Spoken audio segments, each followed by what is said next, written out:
ওরা অনেক ক্লান্ত হয়ে গিয়েছে। এই যে হচ্ছে এখানে আমরা আজকে শাকের বিচি ফেলবো, এই জন্য হচ্ছে ওরা কোদাল দিয়ে এখানে আর কি কোদলাই নিচ্ছিলাম। তো তোমাদের জন্য আইসক্রিম নিয়ে আসবো? আচ্ছা আচ্ছা ঠিক আছে।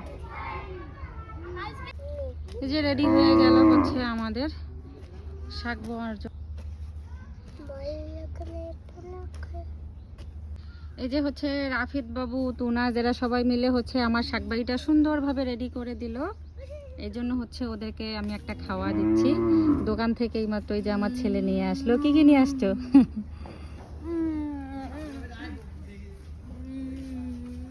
যাই বাবা থামো। ও যে খাবার দেয়। হ্যাঁ খাও। রাফিদকে দাও।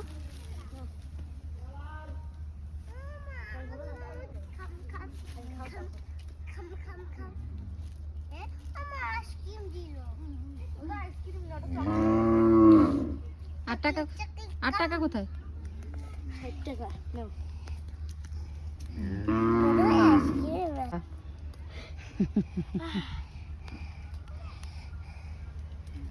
খাও।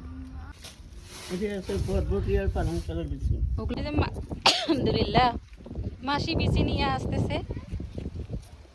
এই বিচিগুলা হচ্ছে আমাদের মাসি বুরুঙ্গামারি থেকে নিয়ে আসছে। দেখি বিচিগুলা মানে বিচি থেকে আমাদের শাক হয় কিনা।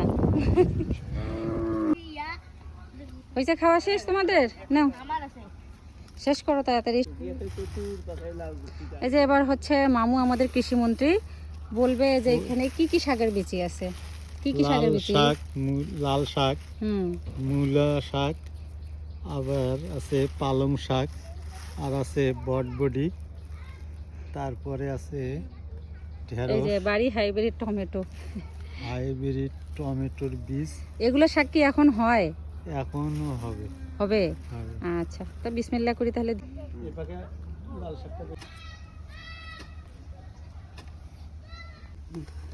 এই যে রাফিদ এখন হচ্ছে লাঙ্গল টানতেছে, এটাকে বলে কাপ করা, মানে 2 কাপ করে নিয়ে এ পাশে কিছু শাকের বিচি, এ পাশে কিছু শাকের বিচি হচ্ছে আমরা দেব। কাপ করে আমি দিব।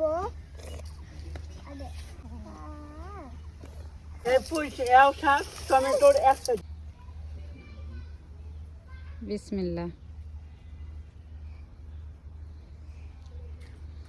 আমিও শিখাতাম।